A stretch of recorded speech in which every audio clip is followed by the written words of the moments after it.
had our wedding, and then in February of the next year is when we lost Bella, and that's when our world spiraled out of control. So this is Bella Ann Whaley, our first daughter. I was 37 weeks pregnant, and my blood pressure started getting dangerously high, and my doctor told me we're going to induce labor tomorrow. They broke my water, and they realized after hooking her up to the monitors that her heart was bottoming out, so they wheeled us back for an emergency C-section. I just remember me saying, why don't I hear her cry? When they pulled her out, she was blue. They couldn't get her to start breathing again. This really shook our faith. It really kind of took his. For me, I was completely done. I didn't want anything to do with God or Christian faith. I was rage-filled, but I also knew that I had to be strong. I had to be strong for her.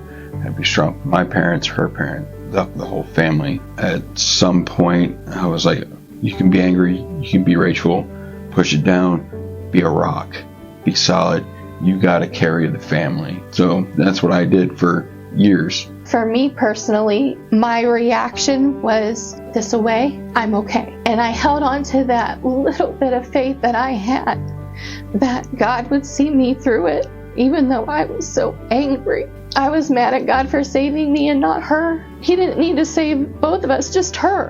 And I just kept telling myself, well, if he's really God, he can handle me being angry. I had a lot of bad days, a lot of dark bad days, because I didn't want to live anymore.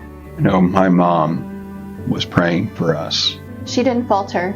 With her faith and her prayers, I know that had to help. Thankfully, the doctors were wrong. Their words were, we don't think that you'll be able to have any more children. God said, no, that's not the plan. So December 9th of 2011, we had Noah James. And then we also had our Sophia. She was born in April 29th, 2014, and it was joy. But I still carried a lot of that anger, and I just kind of put it away and put it down, and every February I would fall apart. I really didn't flip towards God until I got here. I had my belief, being blessed with Noah, that sparked it just a little bit. And then again, being blessed with Sophia and my mom. Just her faith, seeing her, just how happy in any situation that she was in. She got me to the middle, but us coming here is what got me over. Just right before we started coming here, we lost his mom to COVID. So our world got flipped upside down again. It was this February, and I'm sitting in our seat, and I am kind of losing it, because something was said during service and it just resonated with me. Plus, I'm getting ready to come into February of Bella's birth month, and I'm like, I can't fall apart anymore for my children. Pastor Joe comes over and he sits down and he waves over Stephanie, and I tell her, I don't know how I'm going to do February. I don't know how I'm going to do this. And she goes, your anger is in the wrong place. She goes, you're blaming the wrong one. And I just looked at her, and it was just like... She talked about perception. Yeah, my perception. Your perception needs to change. And that perception had become like my word I hung on to, on how I am viewing even my own walk, and made it through February. And that is something that changed everything.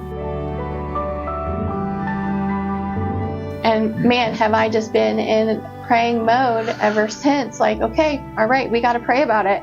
My mom was like, Liz, there's such a difference in you.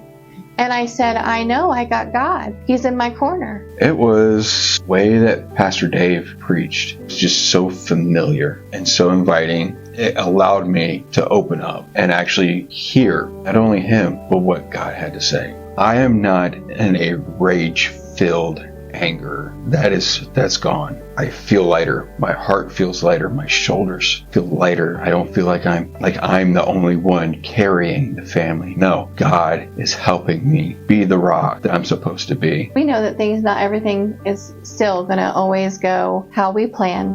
Right. But with God on our side, we're going to get through it. He puts us on a path to go forward. We don't know how long that road is, but God's going to walk it with us. And he says, there's no need to look back. Knowing that I have the greatest backup in the world, outside of the world, makes it that much easier to be what my family needs.